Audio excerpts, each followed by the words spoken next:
Thank you all so much for joining us on another Thursday evening's Wisdom Talks. My name is Sarge. This is Wisdom Talks with Think Gita, where we take a fresh dive into the wisdom of the Bhagavad-gita from a new perspective every week with special guests. And this week we have a very special guest with us in Nithi. We're looking at mental health. So, Hare Krishna, thank you. Just so we can get to know each other and where we're all tuning in from, please just put in the chat where you're tuning in from this evening, or maybe a reflection on how your day went, where you're at with your headspace at the moment, so we can get a finger on the pulse of the energy. And we encourage you to leave your cameras on as well. Yeah, definitely. Please leave your cameras on. It's nice to see your lovely faces.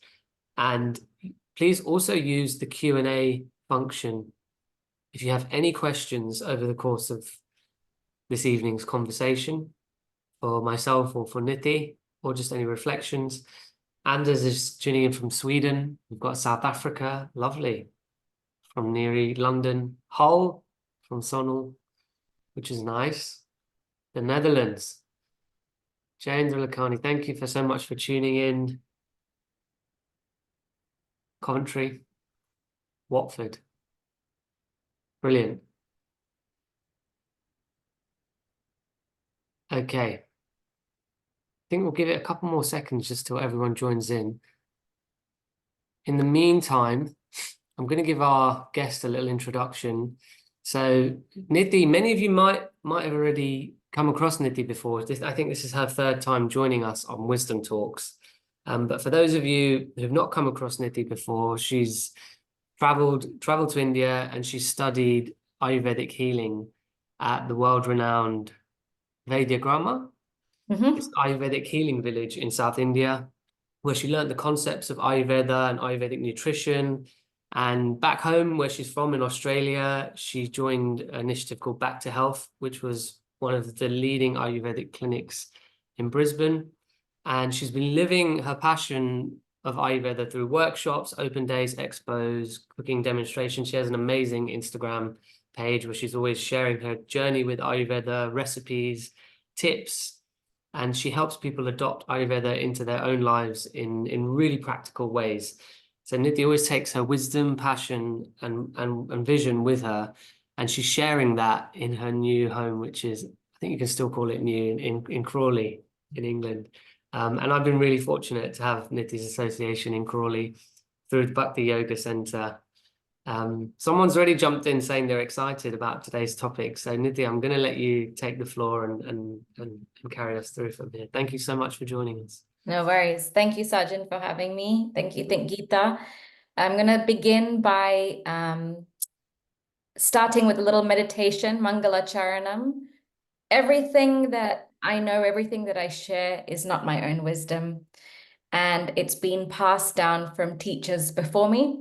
So I'd like to honor that. So if you know the words, you can chant along. If you don't, you can close your eyes, listen to the sound vibrations, and I'll explain what they mean afterwards as well. Om Jnanatimirandhasya Jnananjanashalakaya Chakshurunmilitam Yena Tasmai Shri Gurave Namaha.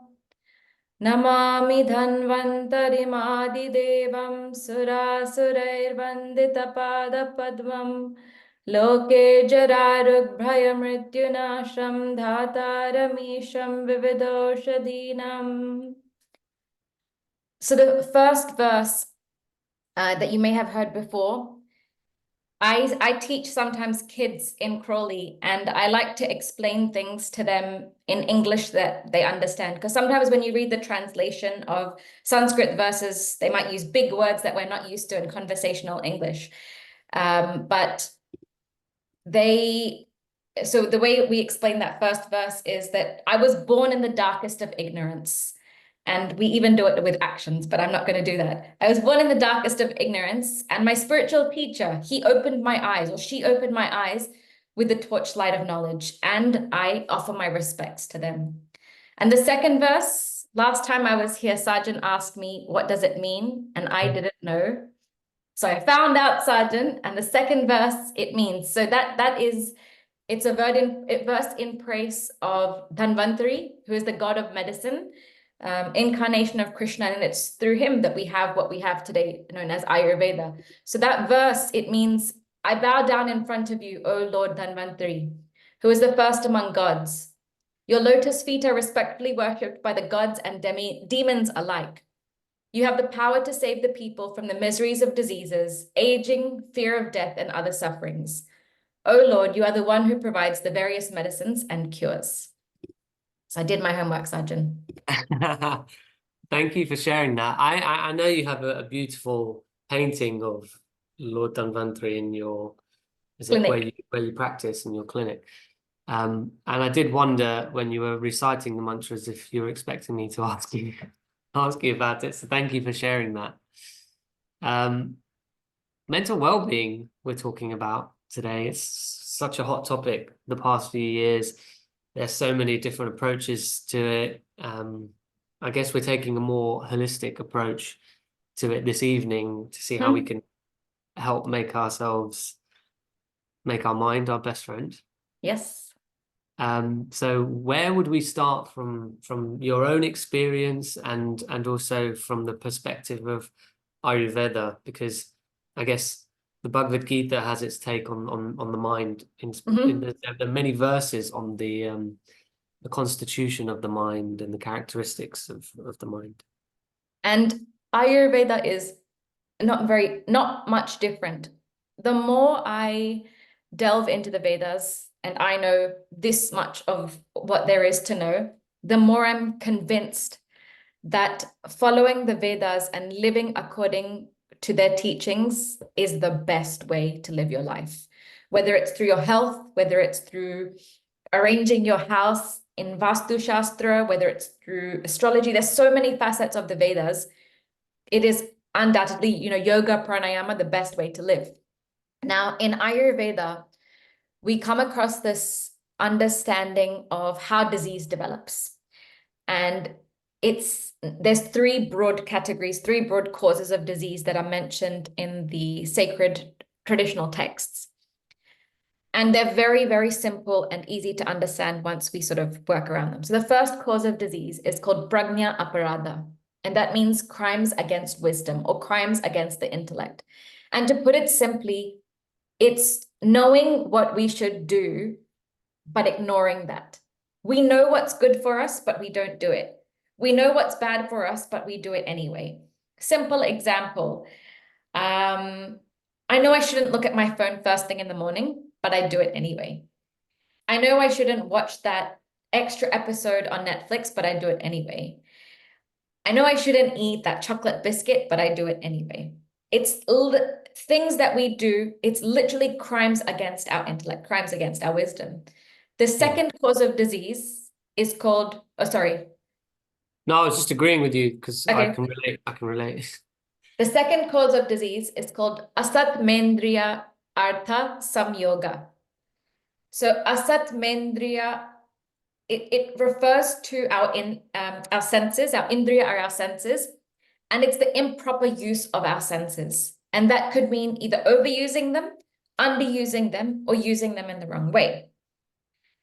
And when I heard, and I'll explain the last one very quickly because I want to go back onto the second point. And then the last cause of disease is called kala uparinama. That means living out of sync, doing things at the wrong time. Things like not living seasonally, not eating seasonally, or doing things at the wrong time. It slowly causes disease in our body. But I want to focus more on the second point of misusing our senses properly. Misusing our senses. Nowadays, when people talk about mental health, it can be so deep, and you can it's the ocean of mental health is really vast. But to simplify it, I love using this concept of how we engage with our senses, because our senses are a gateway to our mind.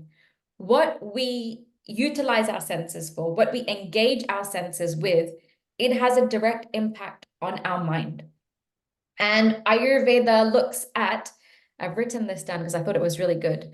Our outer mind and senses, they gather these impressions.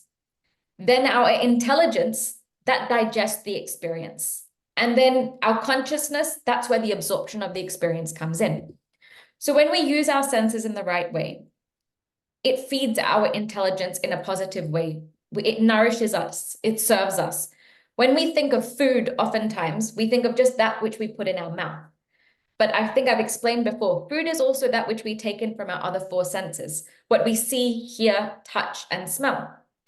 Now, when we take in food from any of these senses and it doesn't suit us because, for example, overusing your senses could be in this day and age of technology, we're just constantly on the screen, right? Using it in the wrong way could be we're seeing things that are not uplifting. Maybe we choose to watch a TV show that is very violent, that's really disturbing to us. I remember when I was younger, I don't know how and why, I used to like this TV show called Criminal Minds. And the show was about the mind of a criminal. They would dissect it and figure out how the criminal is thinking, and that's how they would catch them. And it was some of the episodes, I think back to them, they were so toxic and so heavy and so violent. And engaging in those things with my senses in entertainment like that is going to have a negative impact on me. What do I choose to eat with my mouth? What do I choose to hear? Am I hearing uplifting music? Am I hearing uplifting podcasts, inspiring podcasts? Or am I hearing music that is really hard, really, with foul language, with heavy instruments? Even within the Vedas, there's a science of the music. There is this great app. I'm not paid to do this by any way. There's a great app if anybody wants to harness the power of mind called Yoga Raga. And there's a free version and there's a paid version. And even in the free version, it plays ragas, which are musical notes, which are musical compositions that are suitable for that particular time period of the day. And there's a science behind it. I don't know how and why it works, but it's very calming. Yoga Raga. Yoga Raga. So if you want to be zen and focused and concentrated, download that app and just have it playing in the background. It's really, really wonderful. But if we simplify our mental health as that which we take in through our five senses and try to see what I'm taking in, is it serving me? Is it nourishing me? Is it uplifting me? Or is it doing the opposite? Yeah, it's often the more we repeat certain actions, the stronger that neural pathway and connection becomes, and we slip into this habituated conditioning, So it's really difficult to pull ourselves out of that when we know that on the level of the mind and the intellect that what we're doing is detrimental to our mental well-being or health when it comes to certain addictions, whether it's screen or food, Yeah. those types of things. And it's really hard because everything in today's world is going against us trying to live in the mode of goodness. So coming across, you guys have, studied the Bhagavad-gita, you're studying it, you would have heard about the three different modes of sattva, rajas, and tamas. So these are three modes of nature that are mentioned in the Gita, right? Yes, three modes of nature that are mentioned in the Gita. And they also come about in Ayurveda. They're called gunas, or they're called the gunas as well. And they affect us in everything. When we eat, when we sleep, when we wake, when we work, they're prevalent all the time. But it depends on what guna is dominant. That affects our actions as well. So sometimes we think that all these things that I'm saying, eating really healthy food, nourishing food, choosing entertainment that is uplifting, it's all great to read about it in theory on paper, but how do I practically apply it in my life if everything in the world is going against it? If all the energies, the modes of nature that are prevalent, we're swimming upstream on that river of trying to take in the best things with our senses. Yeah. Someone's asked a question, Sonal. She said, "What's the connection between?" I think she meant gunas because she said the gonads, The gunas and the doshas. the So gunas and the doshas. Yeah. in Ayurveda, you've got the gunas, which are these three energies that are governing everything in nature. Then there are these three, they're often called biological humors. I like to call them energies as well, slightly different to the gunas. And these three energies are a reorganization of the five elements. So you've heard of the five elements: earth, water, fire, air, and ether. And when the Ayurvedic authors, they sort of observed them in nature, they observed certain patterns, and they found that groups of the elements, they were predominant in certain areas.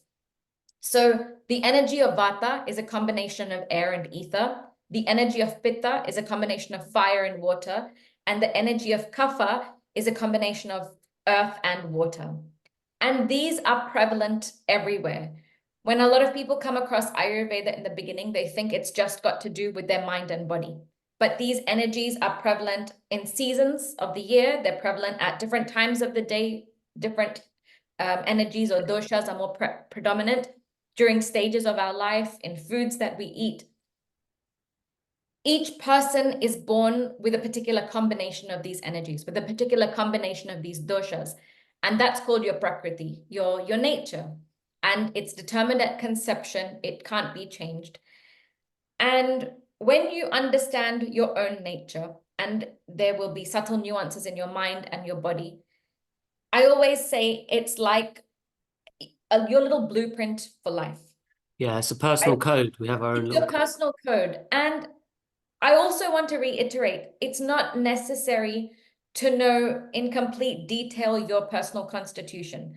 A lot of people, when they begin this quest of Ayurveda, they'll be like, okay, what's my dosha? What's my prakriti? Am I Vata? Am I Pitta? Am I Kapha? And then they try, okay, I'm Vata. I have to do everything that balances my Vata. And you can get into this real minefield of just living according to your constitution, and you can make it almost very rigid and tick box like.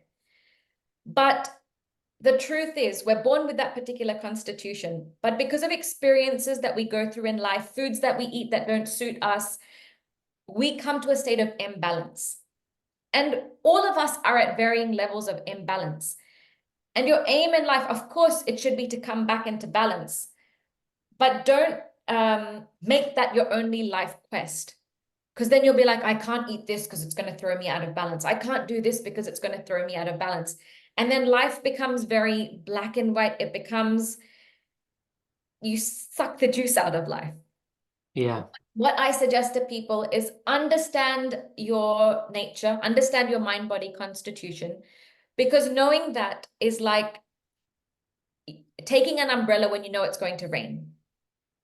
Okay. Right? So you understanding your prakriti is like having your umbrella.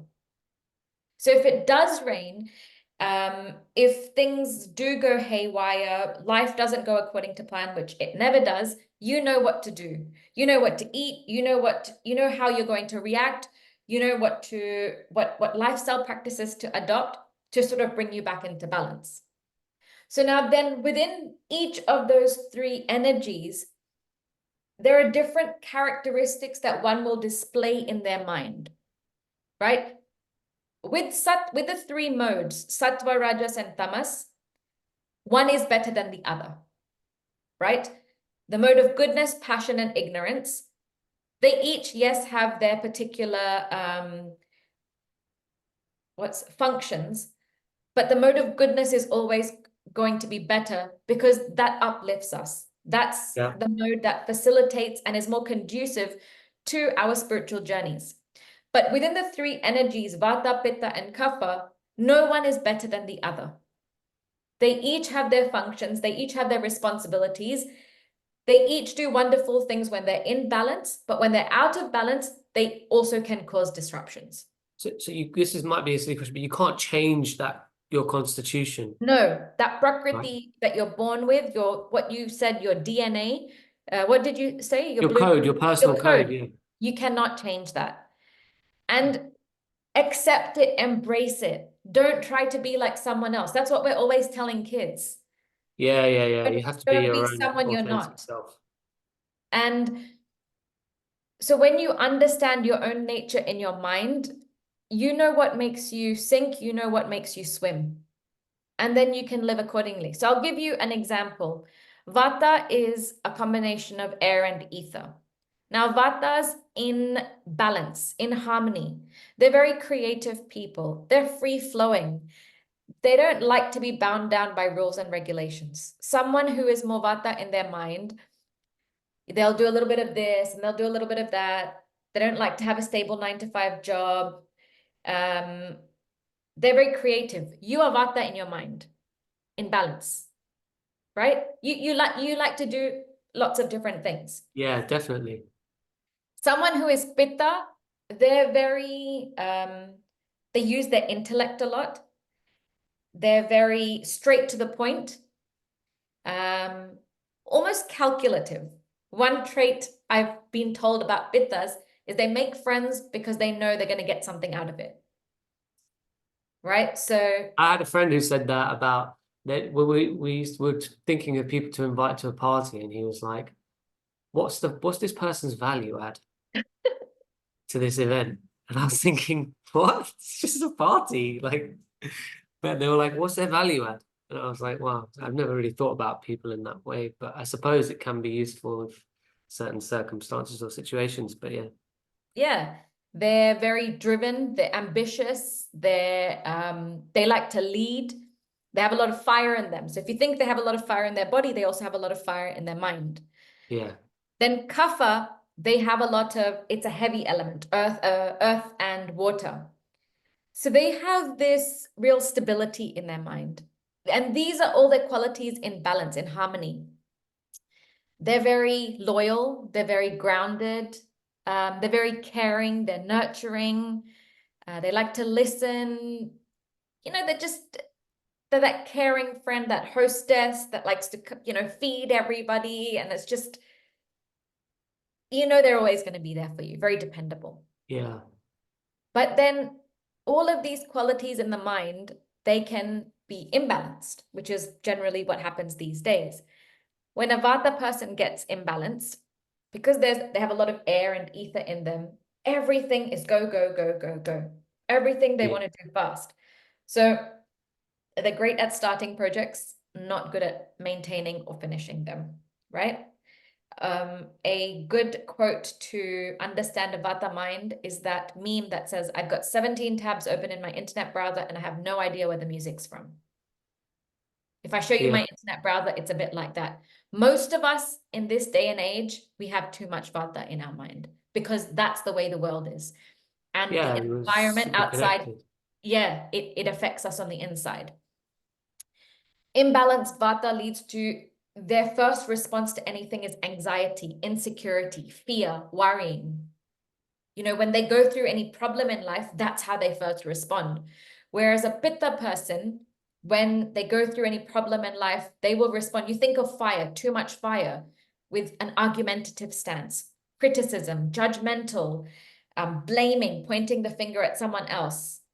A Kapha person, that heavy energy, when something goes wrong, they retreat inwards in their mind. Depression, lethargy, complacency, don't want to do anything to change. Yeah. I just kind of But no, that's super useful because we've had some questions come in saying one question from A is mental well-being connected to thoughts? And how can one nourish the mind with good thoughts? And they also asked another question, I suppose, linked to that is it possible to erase your samskaras,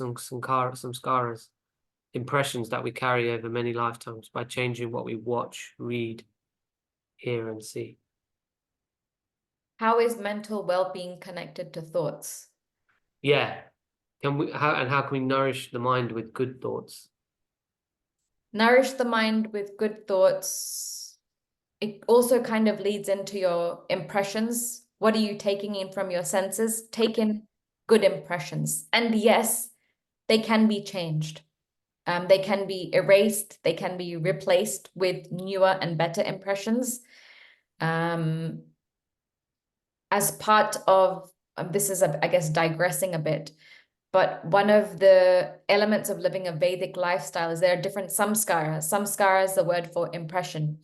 And at particular junctions of your life, you perform a ceremony and with certain spiritual mantras and rituals around it to create that lasting impression in the mind and the soul.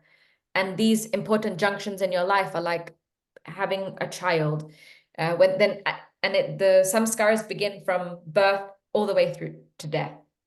So birth is a samskara. Then when they first start eating grains, when they first go to school, when they what are different things? When they get married, all these different things that's how we can, I guess, in a Vedic way, change our samskaras, but on a day-to-day basis, how are you nourishing your senses? I I think know that's go on, go on. I know I keep harping on about the senses and what we take in, but I think that's the easiest and simplest way to change our mental health. I think that's actually what I've written down from what you've said. I've been making a few notes, but that's something that really stuck out to me is it's a simple and it can be reduced. It's not reductive. It's simply how we engage our senses, like with what we see, what we touch, all of those things are really a great place to start. Yeah, because sometimes we can overcomplicate mental health. Okay, journaling is great, and I always advocate journaling, but sometimes going into your own thoughts a lot without any structure, without any guidance, can be overwhelming. Yeah. But if we bring ourselves back to the present and change what we're doing every moment of every day, we're utilizing our senses all the time. Every little action you take, you're going to go get a drink. Is this drink? I have a glass of water. Am I choosing water? Am I choosing something else? What I choose to nourish my body with? Is it going to serve me? Is it going to uplift me? Is it, is it being cooked with love? Is it natural? What I'm reading, what I'm hearing, what I'm touching, what do I put on my body? Touch. What touch do I experience? Yeah. All of that. Yeah.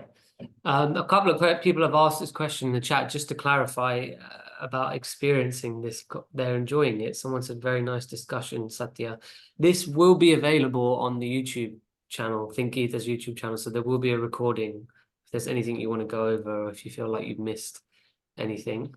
I think people would like to know how they can begin the journey of discovering their constitution, discovering their personal codes so they can better equip themselves with their umbrellas. So there's a few ways. So you Google what's my dosha you ask Google what's my dosha, and a lot of quizzes or questionnaires will come up. And I have one here. Oh, you have one handy.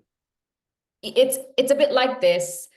It's 3 columns, Vata, Pitta, Kapha, and there's different physical, behavioral, mental, and emotional characteristics outlined, and you kind of tick them. Okay. But so I suggest 2 things.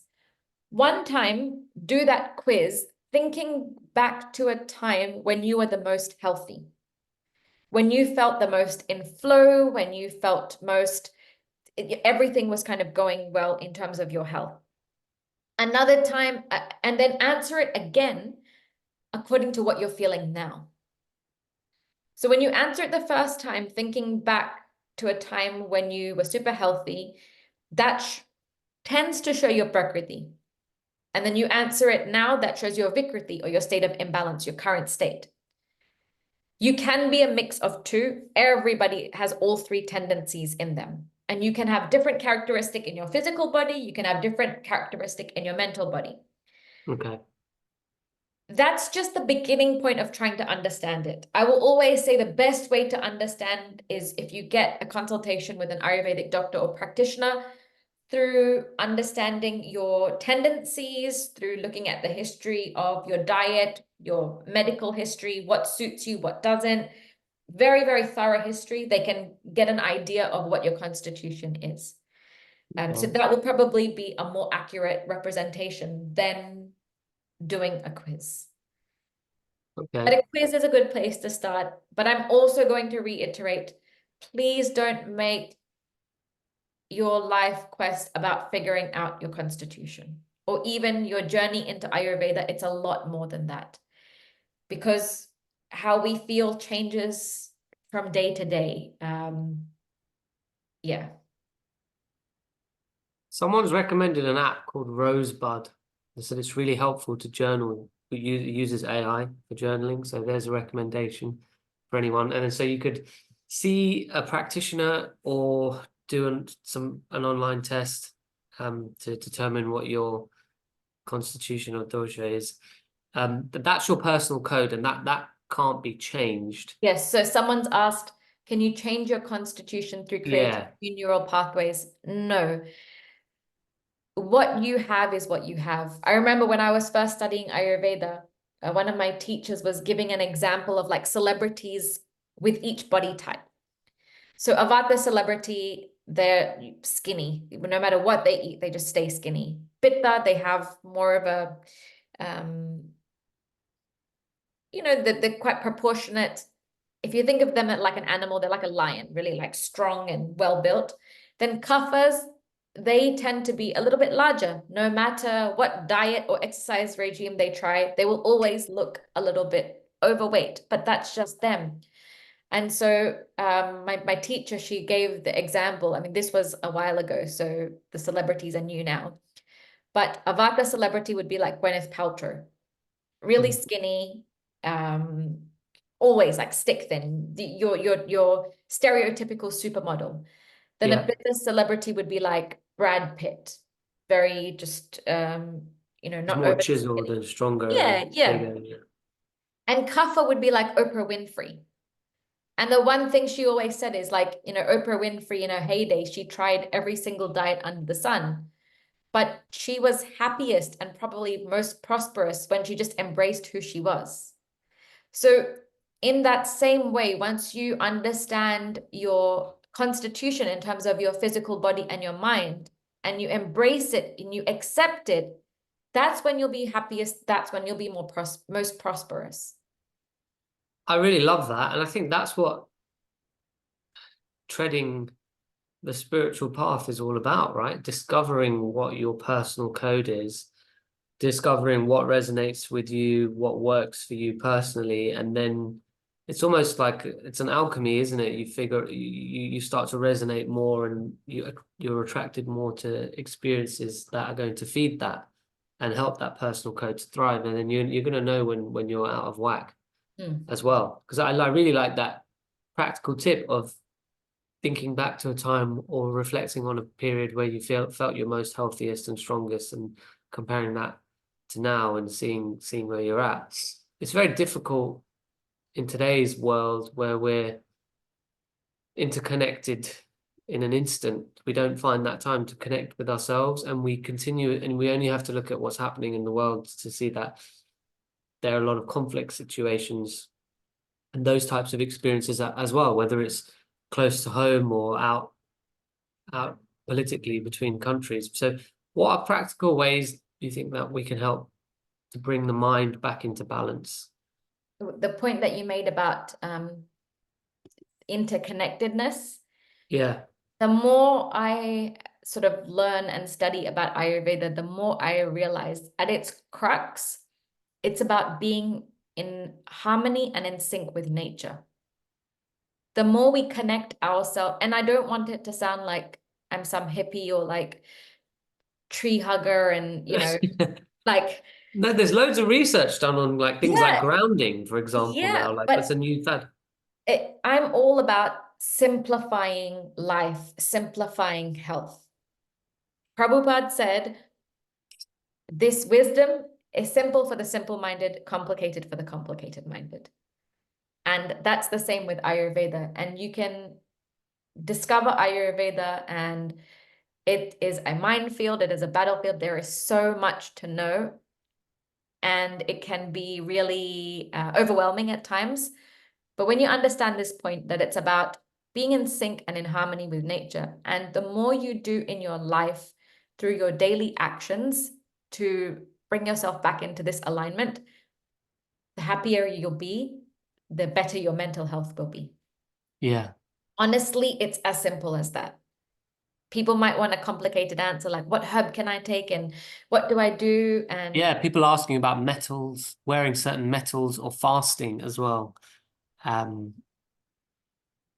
guess, what are your thoughts on fasting? That's another subject. fasting is great, but fasting is different for different people. Look at fasting we're used to fasting for the body. Every month there are 2 days in alignment with the moon called Ekadashis, which is, Ekadashis, yeah. yeah, it's important to fast, and we prioritize fasting from certain foods. So then we only eat some foods. But fasting also has to do with fasting of the mind. So I tried to put up on my Instagram, like the day before Ekadashi, okay, tomorrow's Ekadashi. Yes, you can simplify your food, but maybe simplify your mind, like as in maybe fast, do a fast for your mind. Detox from social media for a day. Switch off, Yeah. turn inwards. So fasting in terms of physical fasting, which is I think what that person is asking, it's different for different people. So somebody with a vata digestion, this is getting more into Ayurveda, but just ask yourself, how do I feel when I don't eat for a while? For Yeah. me, I have a more kapha digestion. I can easily fast and eat 1 meal a day, and that's good for me. But for someone else, I have a really good friend, and she's figured out fasting actually works against her. She gets migraines, she gets headaches. It doesn't suit her. And I said, okay, don't fast. Fasting could be you simplify your food. Instead of having a big bowl of porridge with all the seeds and nut butters and everything for breakfast, you might have some stewed fruit. You might have a warm date milkshake or something like that. You make lunch really simple. Instead of some extravagant meal, you have khichdi or soup or something like that. So listen to your body in terms of fasting. I have this is a personal question for me with regards to khichdi. Can that be cooked without an instant cook pot? Yes. It can. Is it Okay. easy to cook khichdi like that? Because I'm under the assumption that you need one of those whistle pot No, things. No? no. Okay, I'll have to get a khichdi recipe from you. People are resonating with what you said. I like that. It can be as simple or as complicated as you choose. One recent thing that I done recently on my phone is I realized that my scrolling time has increased on my Instagram. So I've set a timer. Like you've got digital health apps and things now. So I don't, before it was 45 minutes and now I've reduced it to half an hour. So like when it gets to that I know I've only got half an hour of it in the day. So I try and use it wisely across the day rather than all in one go, because otherwise it never ends. It's a time sucker. Yeah, yeah. And I suppose with you, or I'm in a creative field as well, it's almost kind of like it's part of your work too, because that's how Yeah. you connect with your audience, and you've got such a growing community on Instagram now, with the videos that you do. They're amazing. Yeah, I used to What's always be like, technology is bad, technology is bad. 105K you've got now, which is so amazing. Nothing in this world is universally good or universally bad. It's how you use it. That's I used brilliant. Yeah, yeah. I It's how used to you. always sit here and blame technology. Be like, oh, it's just phones are bad, and we shouldn't have phones. Social media is bad, but it's how you use those things that's the problem.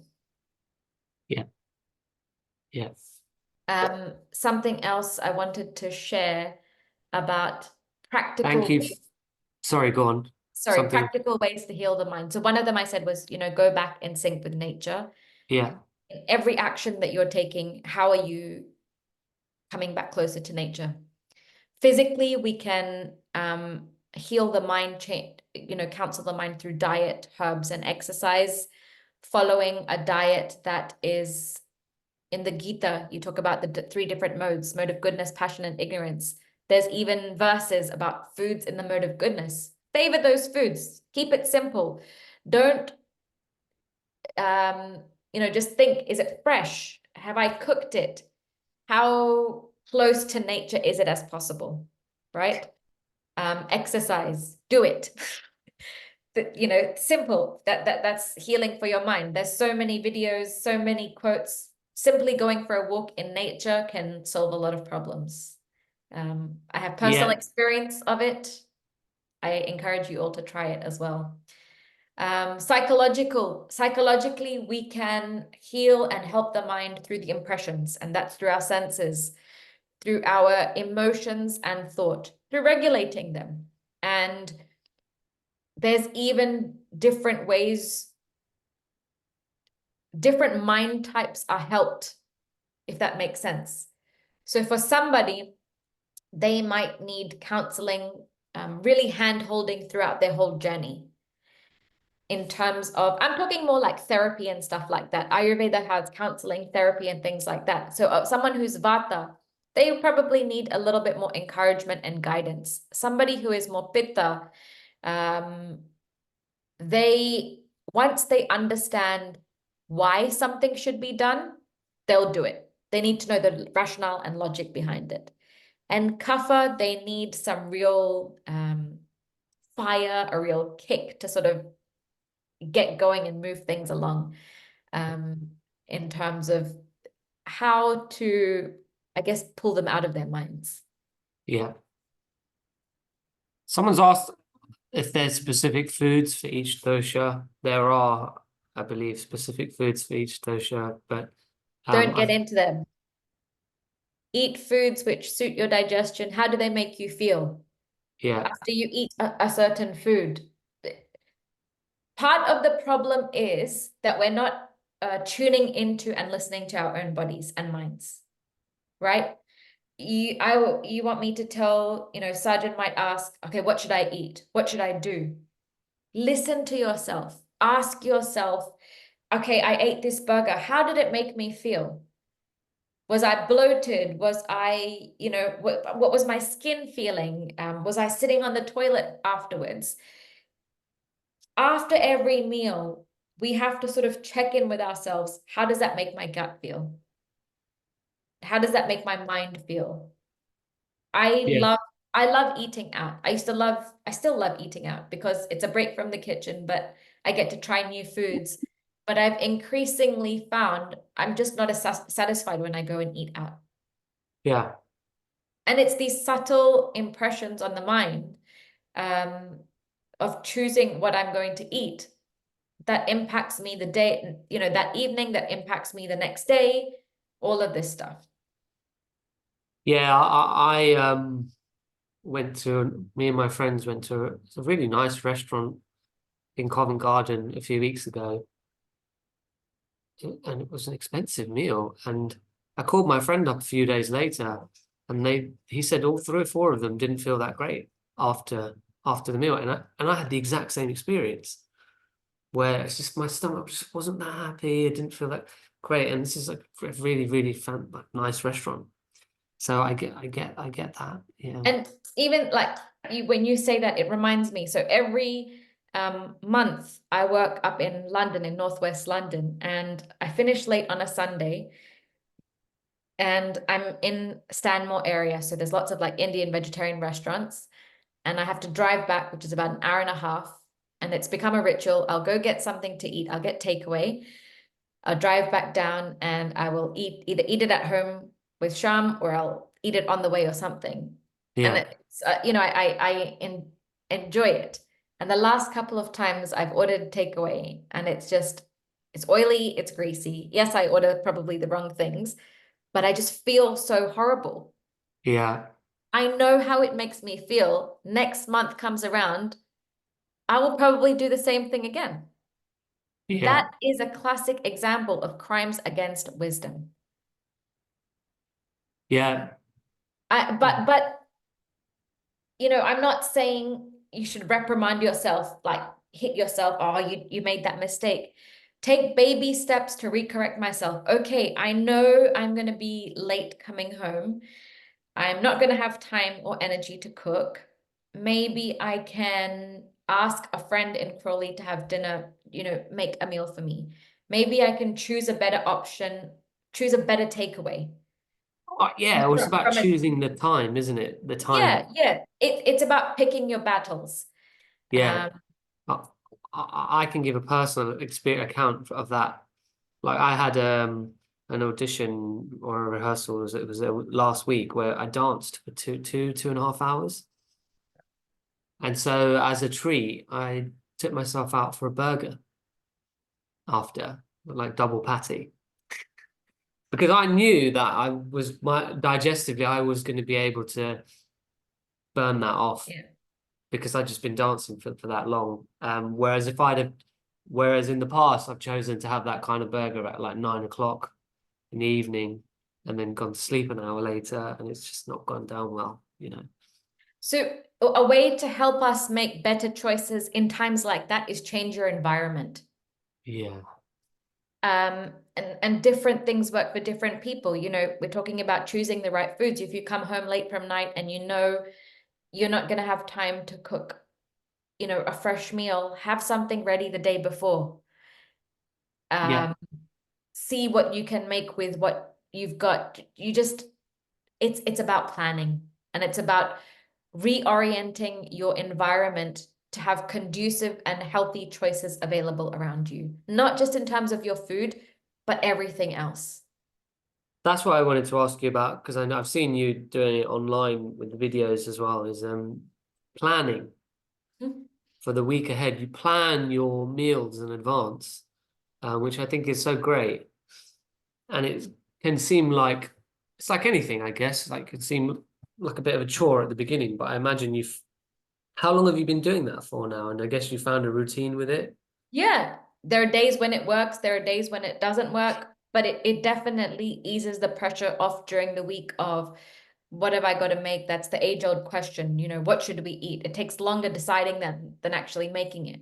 Yeah. And I think because, like I was saying, that the world is working against us from living in harmony with nature. We're going up against the current when we're trying to do that. We have to plan everything, not just our food choices and our meals, but have little things planned around you in the house to encourage you to engage your senses in the right way. Have Yeah. a book on your nightstand so you read before going to bed. Yeah. Have your exercise clothes in reach to encourage you for going on a walk. I remember there's Ariana Huffington. She wrote a book called Sleep, and it's all about sleep. And one thing she says is put your phones to sleep. Yeah. Having Yeah. having a nighttime routine. There's a thing that you can buy. It's like a bed for your phone, and people put it in and like tuck it in and charge it. So the phone goes to sleep and you go to sleep. Have zones in your house that are no phone zones, like the Yeah. bedroom and the dining table. We spoke about this last week with Nandarani. It was like sacred spaces Yes, and the yes. demarcation of spaces in the house for certain activities. So, like you said, yeah, phones, try to keep them off the table. Someone's asked a question about when it comes to planning. They've asked if you mean batch cooking or mean planning your meals in advance. So, So there's this principle of good, better, and best, right? Best is we would all be growing our own food, we would be milking our own cow, we would be cooking fresh meals 3 times a day, all of that. We don't live in an ideal environment, I definitely don't live in an ideal world. So we have to make the best use of the situation we have. Different people will say different things. For me, if batch cooking, I would try to say have food no more than maybe like 2 days that you've made 2 days ago. If you really are pushed to cook for the next couple of days, maybe try get a takeaway that has kind of been cooked fresh. Look into like a tiffin service or somebody that, you know, makes the food at home and can deliver to you. So see where you're at, see where you want to be, and make small changes to get there. I don't want to say yes to batch cooking and then everyone goes home and preps their meal for the whole week. One thing instead of batch cooking is batch preparing. It could mean chopping your vegetables up. It could mean soaking your lentils. Okay. It could be making like a batter that you're going to then cook the next day. So preparing, making the spice blend ready. So the next day you just have to throw everything together and it's done. That's helpful. So that's a Yeah. way around batch cooking. You can do batch preparing. Cooking smart, yeah. Yeah. Someone's asking a question about doshas, if they're contagious. No. So like spending too much time around a The vata Vata person, will I become more anxious? Well, it's a good question because, you know, association has a big impact and a big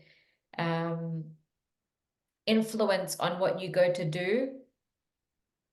Generally, you can't take on somebody else's characteristics because who you are, what you're born with is who you are. You can try to change that, but that won't be lasting change.